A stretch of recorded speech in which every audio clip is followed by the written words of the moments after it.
Bonjour à tous, nous sommes bien sur Radio Asso avec l'émission Un moment pour soi. J'ai l'immense plaisir d'accueillir aujourd'hui Swan. Bonjour Swan. Bonjour. Comment vas-tu ?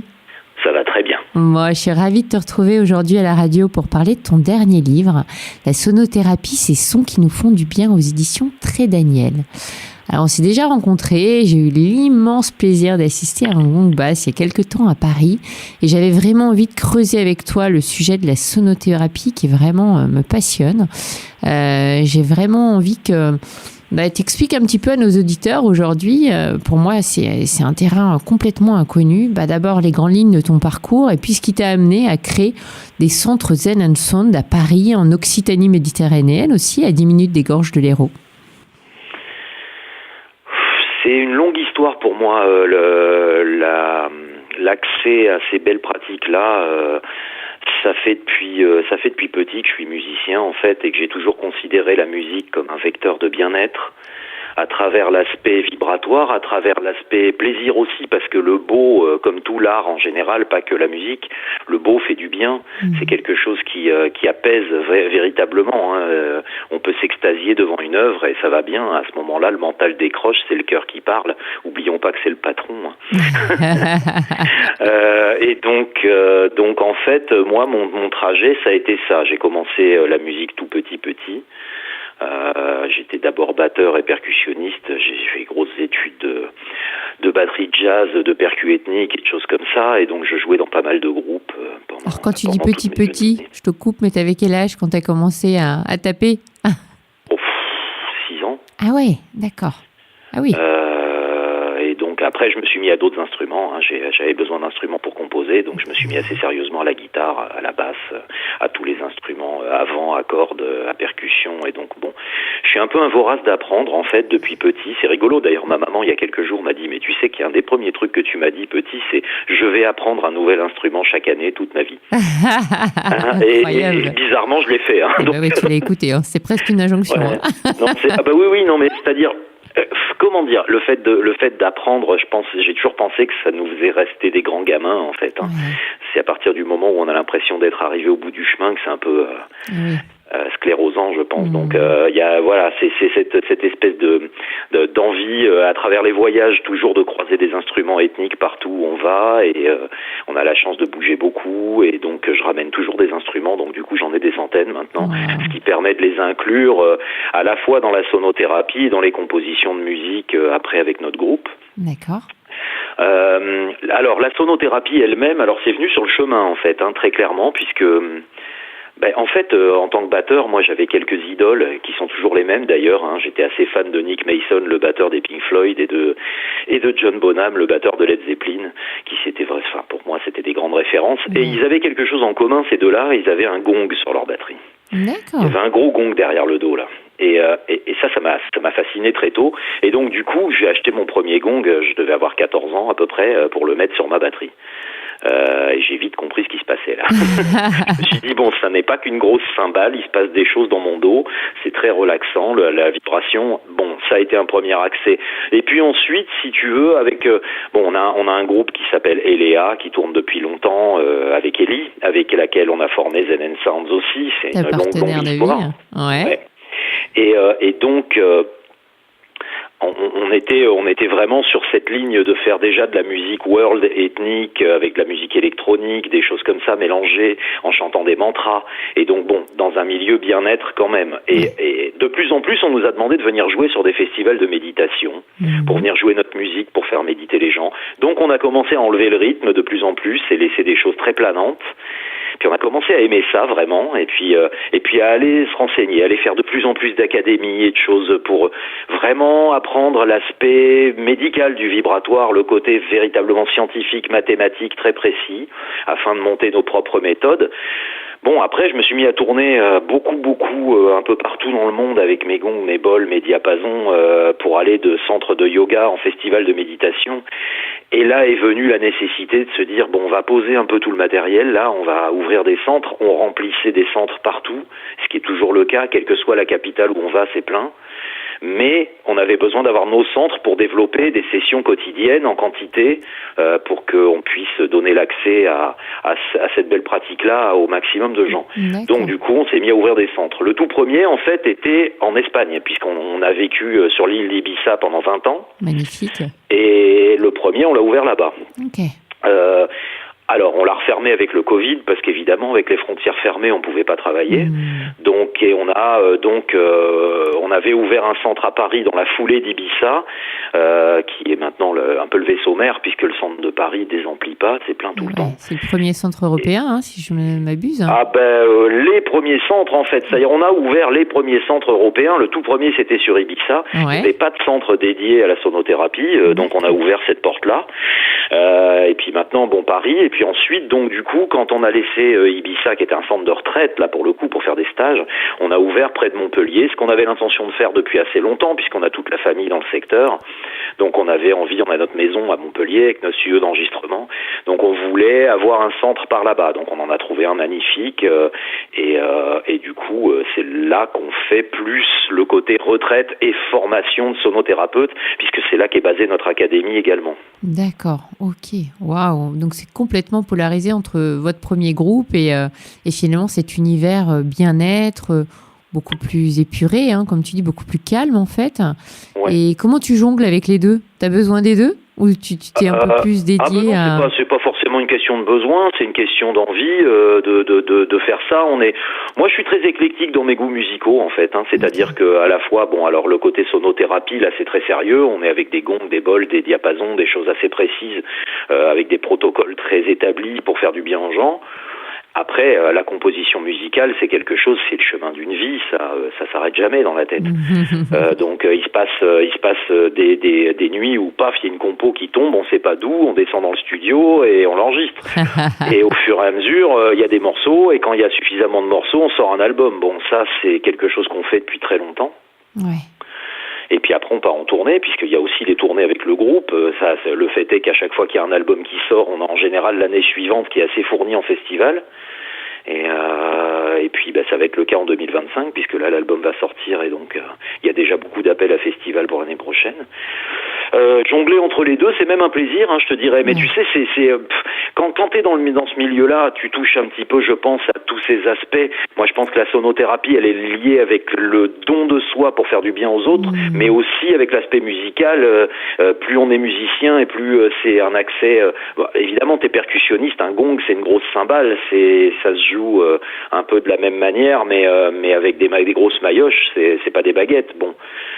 Donc il y a une suite logique pour moi, si tu veux, d'être allé vers la sonothérapie et de continuer la musique en même temps. Ouais. J'ai été DJ aussi pendant 15-20 ans, tu vois, et c'est des choses que j'aime toujours faire des sessions d'ecstatic dance et des choses comme ça. C'est très vaste, la musique. Qu'est-ce qu'il y a comme belle chose à faire là? Et alors justement, pourquoi on parle de sonothérapie ? D'où vient ce terme en fait ? La thérapie par le son, en fait, tout simplement. C'est-à-dire, c'est quelque chose qui s'est développé au fur et à mesure. Au départ, on est sur quelque chose de très empirique, c'est-à-dire qu'évidemment, ça s'appelait pas comme ça. Quand ça a commencé, chez les premiers gongs basses, c'est très très ancien, ça a plus de 8000 ans, quand même. Wow. Donc, le premier gong, il est trouvé au Népal il y a 8200 ans, et là, toute la chaîne himalayenne a commencé à se faire du bien avec ça, avec le côté très empirique, presque intuitif ok, le vibratoire nous déstresse, nous calme, mais ils savaient pas vraiment mécaniquement, scientifiquement, ce qui se passait à l'intérieur du corps humain, mais ils le faisaient avec leur intuition de l'époque, tous les guérisseurs et les chamans de là-bas. Bon, c'est resté sur la chaîne himalayenne pendant pas mal d'années, puis c'est venu jusqu'à nous par la suite en Occident, mais beaucoup plus tard, dans les années 70, avec des scientifiques qui ont commencé à s'intéresser à ça, des astrophysiciens notamment. Et donc là maintenant on est sur quelque chose qui, comme tu le vois, qui est en train de devenir très mainstream, un peu comme le yoga il y a 30 ou 40 ans. Complètement. Les gens s'y intéressent vraiment parce qu'en fait, y a des résultats déjà. Médicalement, il y a pas mal de toubibs qui viennent nous voir en disant mais attendez, expliquez-nous un peu ça marche comment là. Donc en fait, le vibratoire maintenant, on sait ce que ça fait si tu veux. On sait qu'il y a plusieurs effets à l'intérieur d'une session de sonothérapie, à l'intérieur des corps qui sont communes à tous les gens. C'est quelque chose de très universel. Bon, le gros avantage, c'est que tu n'as rien à faire. Bien sûr. Alors, je crois que toi, tu bosses avec des médecins, des centres de recherche, avec le CRNS d'ailleurs, notamment, non? C'est pas ça? CNRS? Oui, on travaille avec notamment un institut de recherche qui est avec le professeur Dutheil, qui est basé au CHU de Clermont-Ferrand et qui est chercheur au CNRS. D'accord. Okay. Donc on a déjà fait une étude ensemble pendant à peu près 6 mois avec des ceintures cardiaques pour mesurer le taux de stress des gens avant et après Gongbas. Donc ça a été très intéressant puisqu'on a pris des groupes qui en faisaient 1, 2, 10 étalés sur le temps plus ou moins et voir un peu ce que ça donnait au niveau des fréquences sinusales, c'est-à-dire ce qui se trouve entre 2 battements de cœur. C'est à ça qu'on mesure notre taux de stress. D'accord. Donc ça, c'est une première étude qu'on a faite, et puis ensuite on en attaque d'autres là maintenant qui sont beaucoup plus longues, puisque là on va être sur du salivaire, du sanguin, à aller chercher quelle substance se provoque exactement. Bon, le but, je te cache pas que le but ce serait d'avancer avec la médecine main dans la main pour arriver à trouver des potentiels traitements dans l'avenir sur des choses incurables. Si on arrive à ça, on a servi à quelque chose. Bien sûr, c'est magnifique. Alors toi, tu dis d'ailleurs que tu proposes des massages sonores en individuel, en collectif. Et dans ton livre, tu expliques que tu as attendu plus de 7000 massages avant de devenir formateur et créer ton premier centre. Toute cette pratique, ton expérience, elle te permet de dénoncer certaines dérives, qui incitent certains d'ailleurs à penser que la sonothérapie, c'est pas sérieux. Est-ce que tu peux développer un peu, nous dire si un amateur, par exemple, il peut commettre des erreurs qui soient dommageables sur quelqu'un en pratiquant la sonothérapie ou en utilisant un bol sur quelqu'un d'autre sans avoir aucune connaissance de cet univers-là?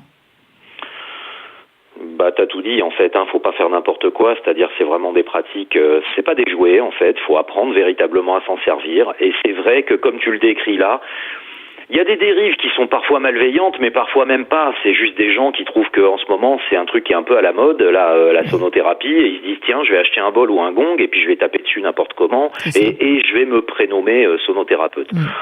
Bon, tu sais, tu deviens pas médecin si t'as pas fait tes années de médecine.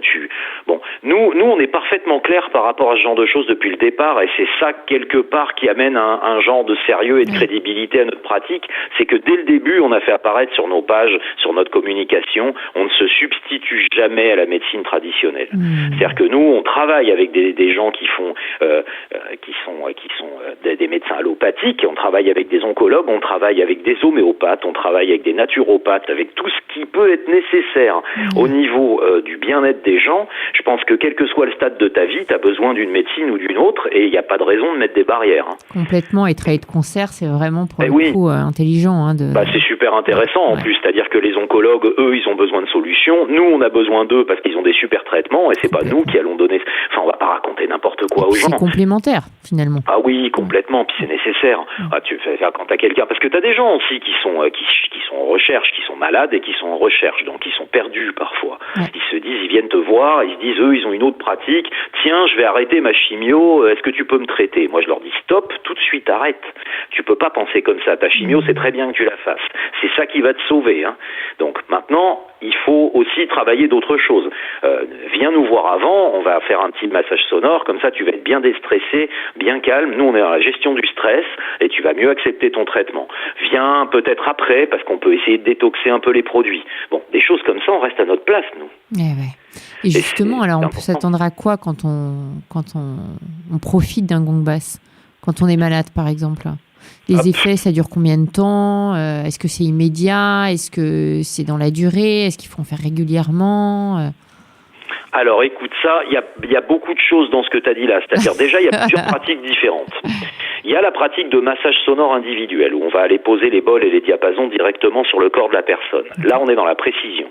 Parce que les gongs basses, les bains de gong sont des pratiques collectives, où là, ça va faire du bien au niveau du global, au niveau de l'holistique, au niveau de l'état général de la personne. Ça peut déjà être très très bien de faire ça régulièrement.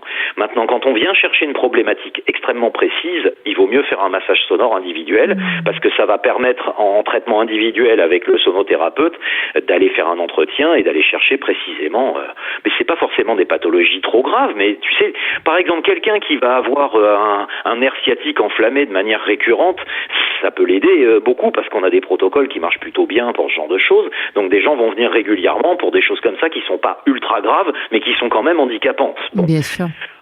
Et après, il peut y avoir des gens qui ont des pathologies qui sont beaucoup plus sérieuses dans le neurodégénératif, dans les choses comme ça, qui viennent régulièrement.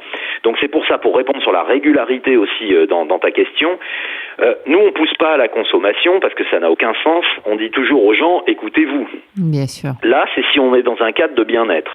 Quelqu'un qui vient parce qu'il a une vie assez stressée et qui a besoin de se calmer et qui apprécie cette pratique-là pour ça, on leur dit ça. On leur dit, bon, écoutez, les effets d'un bain de gong ou d'un massage sonore sont aux alentours de entre 2 et 4 semaines, les effets, de 3 semaines, 4 semaines.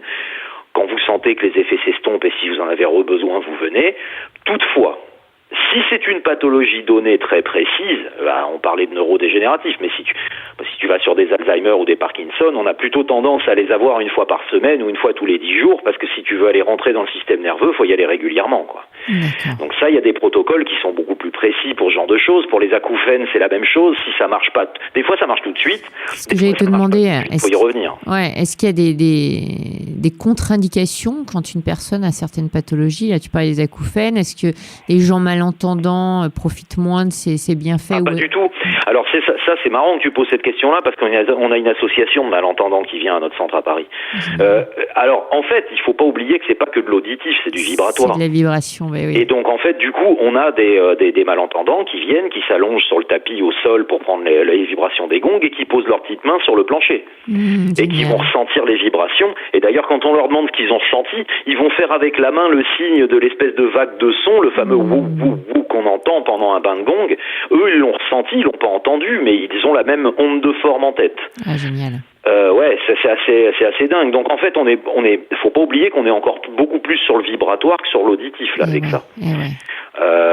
Donc ça, alors des contre-indications pour répondre à ta question, il y en a effectivement. L'acouphène, pas du tout. L'acouphène, on la traite, l'acouphène avec ça, et particulièrement en soins individuels avec des points d'acupressure extrêmement précis. Maintenant, le fait est que des contre-indications beaucoup plus sérieuses, il y en a à la fois en individuel et en groupe, c'est-à-dire aucune sonothérapie pour les gens qui ont un pacemaker. Ok. Ça peut le dérégler, donc là on joue pas. D'accord. Bon, donc ça, pas de pacemaker, c'est complètement contre-indiqué. Deuxième contre-indication, pour les femmes enceintes en début ou en fin de grossesse. C'est-à-dire les 4 premiers mois, il faut que le fœtus s'accroche. Les vibrations peuvent provoquer des choses qu'on voudrait pas provoquer. Et le dernier mois, ça peut être compliqué aussi. Tu peux provoquer une ouverture du col et c'est parti. D'accord. Donc en fait, on dit entre 4 et 8 mois, on les accepte. Il y a des protocoles particuliers très précis pour elles qu'on a créés. Évidemment, puisqu'une femme peut pas s'allonger sur le ventre quand elle est à 6-7 mois, donc on la met sur le côté. C'est un autre type de traitement avec d'autres outils. Alors après, sinon on évite les épileptiques sérieux et on évite les asthmatiques très très chroniques. D'accord. Parce que vasodilatation de la cage thoracique. Donc là, on parle d'asthmatique, pas le gamin qui en a fait un peu dans son enfance, les gens qui mettent la ventoline tous les 2 pas. Donc voilà, en gros les contre-indications. Après, quand on est bien formé, certifié, on sait comment traiter certains cancers, certaines choses comme ça, des scléroses en plaques, des spondyliarthrites, on a des protocoles très précis pour chaque chose. Il y a des choses à ne pas faire. Il faut pas poser des bols sur une femme qui vient d'avoir une mastectomie, c'est évident. On fait attention, des choses qu'on peut pas faire. Mais ça s'apprend. C'est pour ça que je reviens à ta question de tout à l'heure. Les gens qui s'improvisent sonothérapeutes ne se rendent pas compte. Faut pas faire ça du tout. C'est comme si tu décidais de t'improviser. Tiens, je vais être chirurgien, je vais prendre un bistouri, je vais ouvrir quelqu'un. Attends, faut l'anesthésie avant. Et du coup, c'est difficile de savoir à qui on a affaire. Pour se prémunir, tu proposes quoi du coup? Tu proposes de vérifier quel type d'information? Faut se renseigner si la personne est correctement formée, où elle a été formée, avoir un peu des feedbacks et de l'ancienneté et de l'expérience un petit peu. Quand tu disais tout à l'heure que j'ai attendu 7000 massages sonores avant de venir, écoute, moi j'ai des nécessités de légitimité. Il y a des gens, pour te dire, j'ai eu un gars quand même qui est venu en formation avec moi, il a fait juste le niveau 1 de massage sonore, 3 jours après il annonçait qu'il était formateur. Il y a des gens qui Oui, ou des métiers parallèles où ils veulent rajouter une corde à leur arc. Et tu vois, je pense aux profs de yoga. Il y a beaucoup de profs de yoga qui utilisent des gongs en veux-tu, en voilà, à la fin d'une séance, en shavasana. Mais qui savent pas faire. Qui savent pas faire. Bon, alors il y en a qui se forment, même pour faire de la Kundalini avec un seul gong derrière. On a des gens qui viennent se former à comment on joue correctement un gong. Enfin, et faire attention à ce qu'on fait. On a des gens qui arrivent qui ont pratiquement perdu une oreille tellement la personne cognait fort sur les gongs. Ça se joue en douceur, ces choses-là. Donc oui, vu la puissance de la bête. Il n'y a pas besoin d'en mettre beaucoup, ça c'est certain, mais il y a des gens, ils se rendent pas compte du tout, ils font n'importe quoi, il y en a beaucoup.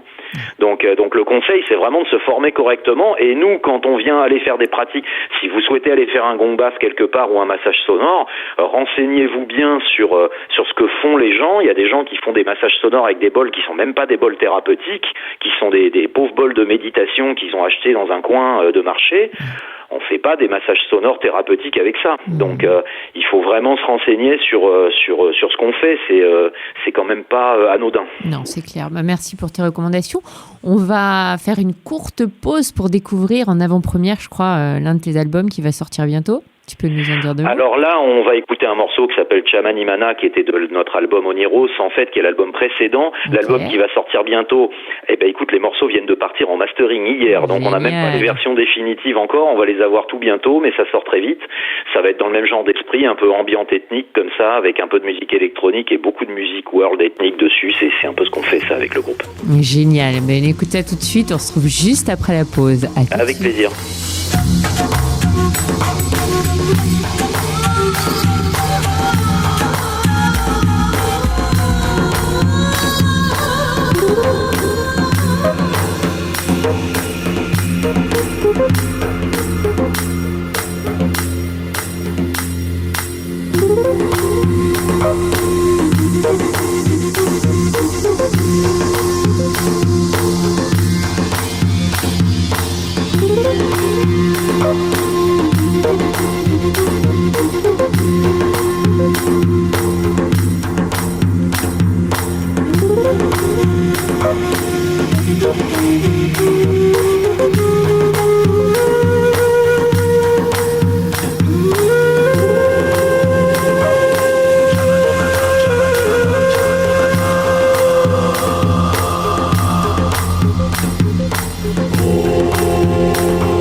On se retrouve sur Radio Asso. Alors, on a commencé cette émission Un moment pour soi avec Swan qui nous parle de la sonothérapie à l'occasion de la sortie de son dernier livre, Ces sons qui nous font du bien. Tu es toujours avec nous, Swan ?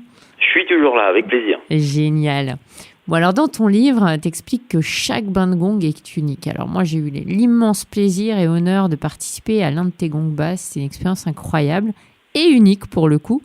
Alors, dans les expériences qui te sont rapportées quand tu accompagnes, j'ai vraiment le sentiment qu'il y a des gens qui vraiment décollent et vont jusqu'à faire ce qu'on appelle des voyages astrales.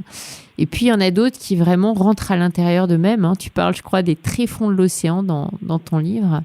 Alors, comment ça se passe? Est-ce qu'on débriefe en général une séance de sonothérapie? Est-ce que tu penses qu'au contraire, c'est une expérience qui est très personnelle et est-ce que ça peut être un support? Tu vois, je pense plus à des gens comme des thérapeutes qui veulent, on parlait tout à l'heure, de rajouter une corde à leur arc. Est-ce que ça peut être un support de commencer par un massage sonore et après de débriefer sur ce que la personne a pu voir ou sentir dans son corps? Alors encore une fois, ça dépend du type de session. C'est-à-dire en massage sonore individuel, le débrief on le fait puisqu'il y a un entretien de début et un entretien de fin avec la personne. D'accord. Donc ça on le fait nous-mêmes dans nos sessions. En bain de gong, alors ils peuvent être nombreux. Hein. Donc alors des fois il y en a qui viennent nous voir quand même à la fin parce qu'ils ont besoin de parler d'une expérience et d'avoir notre ressenti par rapport à ça. Mmh. Donc souvent on en a 3, 4, 5 qui viennent comme ça parler parce que mais vu qu'il y a beaucoup de monde, ils osent pas toujours. Donc après des fois ils envoient des mails pour demander tiens j'ai compris ça, qu'est-ce que vous en pensez? Il y a des gens qui mélangent les pratiques. On en a eu en formation qui étaient kiné, qui était ostéo, qui était psy, qui était vétérinaire, qui était et qui mélange avec ça. Il y a beaucoup de dentistes, notamment en Allemagne et en Suisse, qui ont des bols dans leur cabinet pour calmer les gens avant d'envoyer la roulette. Donc ça, oui, c'est des mélanges de pratiques. Il en existe effectivement. Maintenant, le feedback, tu sais, les gens, c'est un peu singulier, ça, comment ils vont ressentir la chose. Et encore une fois, même la même personne qui va aller faire un gong bass un week-end et qui en revient en faire un autre le week-end suivant, énergétiquement, c'est pas pareil. Pourquoi est-ce qu'on les ressent toujours différemment? Parce que ça dépend essentiellement de ce qu'on amène. Les gongs, ça triche pas. C'est-à-dire, ça va aller directement là où il y a une faiblesse à travailler. Et quand on a 50 personnes dans la salle, si on interroge les gens, on va avoir 50 feedbacks différents, alors que c'est le même gong bass qui a été joué. Donc en fait, la pratique elle-même, alors il y a un tronc commun. Le tronc commun, ça va être la gestion du stress. Ça va être quelque chose qui va être de l'ordre de, ça va faire vibrer toute l'eau, tout l'élément liquide qu'on a à l'intérieur du corps. Hein. On est composé de 70-75% d'eau. Donc ça va faire vibrer tout ça et donner l'information à toutes nos cellules de calmer leur rythme vibratoire, puisque la cause principale du stress, c'est la survibration cellulaire. Donc après une séance de sonothérapie, on a toutes les cellules qui sont calmes et ça, c'est pour ça que c'est très relaxant. Ça, c'est un tronc commun. D'accord. Maintenant, on va avoir aussi un côté circulatoire. C'est pour ça qu'on appelle ça de la vibraponcture, l'acupuncture des vibrations. D'accord. Ça va rentrer dans les méridiens, dans les fascias, et ça va aller chercher où tu vas avoir fabriqué des blocages et des nœuds qui sont liés beaucoup avec nos angoisses, nos peurs, nos colères. Et ça, par contre, c'est assez singulier. C'est-à-dire ça va dépendre des gens. Il y a des gens qui vont nous dire « j'ai senti quelque chose d'assez fort au niveau du ventre, ou au niveau de la tête, ou au niveau de tel membre ». Une ancienne blessure, par exemple. Tu t'es cassé le genou en vélo quand tu étais petite. Bon, t'as soigné le genou à l'hôpital, mais c'est pas pour ça qu'au niveau circulatoire énergétique, ça recircule. D'accord, donc t'agis sur des corps énergétiques, en fait, et à la manière à l'intérieur, il va y avoir quelque chose qui va se passer en termes de circulation. Ok, les vibrations vont chercher. Ah là, c'est bloqué, alors ça va piquer pendant 1 minute. Il y a des gens qui nous disent ça à la fin des gong bass. J'ai eu très mal au genou pendant 1 minute et puis plus rien. On dit oui, qu'est-ce qui s'est passé avec ce genou? Et il y a toujours eu une blessure, là. Ok. Voilà. Donc en fait, tu es vraiment sur la médecine chinoise où tu viens refaire circuler l'énergie dans l'ensemble des éléments, j'ai envie de dire. Alors on est pas mal là-dessus, les médecines asiatiques en général, c'est-à-dire moi plus que chinoise, je dirais toute la chaîne himalayenne. D'accord. C'est que en fait, effectivement, on va chercher à la source en fait. Okay. Ça c'est un petit peu comment dire, là on parle vraiment du pattern de somatisation qu'on pense en Occident ou en Asie. En Occident, on pense qu'on somatise physiquement nos problèmes psychologiques. Ouais. Bon, c'est pas faux, mais c'est limitatif. Si on va un peu plus loin, en Asie, eux, ils pensent qu'on somatise physiquement et psychologiquement nos problèmes énergétiques. D'accord. C'est-à-dire, ils vont à la source. Ils pensent que c'est pas la peine de traiter un symptôme si on n'en traite pas la source, parce que comme ça, le symptôme, il va revenir cycliquement, sinon.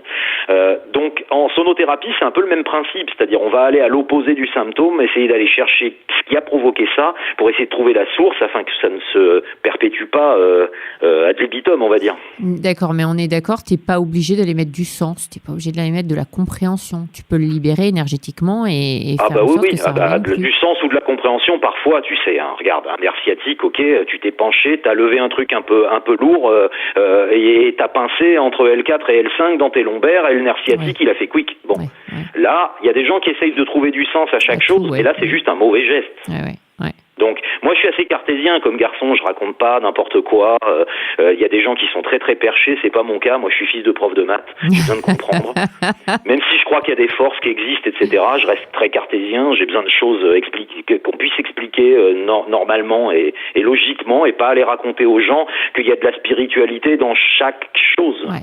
Il y en a, mais enfin, chacun après le vit individuellement, ça, c'est même pas jugeable. De toute façon, d'ailleurs, t'en parles dans ton livre. Hein, tu parles rapidement de physique quantique. Tu rappelles que tout est énergie, tout est information. T'expliques le concept de résonance, qui signifie quelque chose qui vibre a la capacité de propager sa propre vibration à un autre corps qui se trouve à la même fréquence.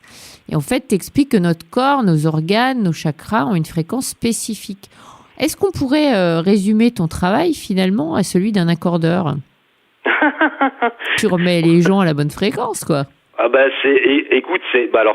ça pourrait être ça. Je dirais même, c'est pas la bonne fréquence, c'est l'harmonie des fréquences. C'est-à-dire, on va un peu plus loin que ça même. C'est-à-dire, l'accordeur, il va aller dire, ok, je prends mon diapason 440 ou 432 selon ce qu'on veut accorder sur notre instrument. Bam, on accorde le piano et voilà. Bon. Nous, notre but justement, c'est d'aller travailler contre un problème principal qui est la disharmonie. C'est-à-dire que la peur, la colère, les angoisses, c'est ces choses-là qui sont un peu intrinsèques à l'être humain, qui est pas un Bouddha, qui a cette tendance à s'angoisser beaucoup. Encore une fois, en donnant le pouvoir au mental, ça arrive souvent. Et puis notre cerveau, il oriente tes problèmes, pas oui, bien sûr. Et alors, si on veut aller à la source, effectivement, la source est souvent que les gens ont leurs chakras qui sont complètement désaccordés. Mais ça, c'est tout le temps, quasiment. Et c'est d'ailleurs pour ça qu'on est assez irascible et qu'on s'énerve facilement. D'accord. Mais comment tu perçois ça ? Tu n'as pas besoin de le percevoir, en fait, quand tu fais ton basse ? Alors en fait, non, c'est pas ça qu'on perçoit. Ce qu'on va percevoir, c'est plus le taux de stress de la personne, ses émanations, on appelle ça l'aura aussi, mais ses émanations énergétiques, des choses comme ça. Maintenant, l'accordage, c'est le même pour tout le monde. D'accord. C'est-à-dire, il faut pas se tromper. Il y a des gens qui disent on n'a qu'une fréquence à l'intérieur, c'est complètement faux. C'est comme dire qu'on n'a qu'une couleur dans l'aura. On change notre système tous les 2 heures, à peu près énergétiquement. T'as pas la même couleur si tu manques d'avoir un accident de voiture ou si tu viens de faire un gros câlin. Ça paraît évident, Donc et ça peut changer, ça peut évoluer. Et ça, c'est tout à fait logique. C'est comme les êtres, ils évoluent en permanence. C'est pas figé. Non, tout est mouvement, bien sûr. Et bien sûr. Donc à partir de ce moment-là, on peut considérer qu'effectivement, il y a des fréquences à l'intérieur qui changent tout le temps, qu'il faut réharmoniser. Par contre, on connaît les zones, c'est-à-dire on sait que tel chakra, là, on a les 7 notes de la gamme sur les 7 chakras, du bas en haut, on est sur do, ré, mi, fa, sol, la, si. Les basses, c'est en bas du corps, les aigus, c'est en haut, et ça, c'est en commun avec tout le monde. D'accord, On connaît la fréquence précise du chakra du cœur et des choses comme ça, ce qui permet d'aller accorder précisément des zones qui sont vraiment affaiblies. Donc, dans un gong basse général, tu vas réaccorder tous les chakras, les 7 systématiquement? Oui, alors, si tu as les instruments qui vont avec. Non, je parle de toi. Dans tes avec centres, un ou 2 gongs, il n'y aura pas toutes les fréquences. Non, mais je veux dire, dans les centres à Paris, tu parles. Dans nos centres, on a toutes les planètes, on a tous les gongs planétaires accordés sur des fréquences extrêmement précises, et là, ça permet effectivement un accordage total. Génial, donc tu sors de la Terre et accordé. C'est ça. Et comme tu disais, toutes les 2 heures, tu as tendance à changer énergétiquement. Donc Oui, mais l'accordage, il dure quand même assez longtemps. Voilà, c'était ma question. C'est une des choses, en fait. Les choses qui restent longtemps, c'est le côté relaxant, parce que les molécules d'eau qu'on a à l'intérieur du corps, on sait que la mémoire de l'eau, c'est quelque chose d'assez long. Nous, on le voit quand on fait des sessions de water gong dans notre centre de retraite dans le sud, où on fait des sessions de gong et de bol sous l'eau. C'est génial. Ça, c'est extraordinaire. C'est très efficace. L'eau, c'est 5 fois plus conducteur que l'air, donc ça va très vite. Et nous, on est plein d'eau. Donc, en fait, les molécules d'eau, tu sais, quand tu trempes l'oreille à l'intérieur de la piscine, on a fait des soins, 48 heures plus tard, t'entends encore le son. Waouh. Il y a encore la vibration, parce que les molécules d'eau l'ont gardé. Donc si on fait ça à l'intérieur du corps, évidemment, à l'intérieur du corps, il se passe la même chose, c'est-à-dire qu'on le garde assez longtemps. C'est pour ça que les effets relaxants perdurent. Ensuite, sur le côté accordage également, c'est-à-dire quand on dit souvent, vous allez être un peu difficilement énervable pendant quelques temps, les amis. On dit souvent ça à la fin d'un combat. Ça fait marrer tout le monde, mais c'est pas c'est pas absurde du tout. C'est vrai que on reste accordé un petit moment jusqu'à ce qu'il se passe quelque chose d'un petit peu. Parfois, évidemment, il y a quelque chose de traumatique qui va changer ça rapidement. Mais dans le flux général des gens, ça reste un petit moment, oui. Écoute, je confirme, quand je suis sortie de chez toi, il y a eu un énorme accident malheureusement sur l'autoroute. Ouais. On a mis plus de 2 heures pour rentrer. J'étais zen, si tu savais. D'habitude, je suis super stressée dans ce genre de contexte.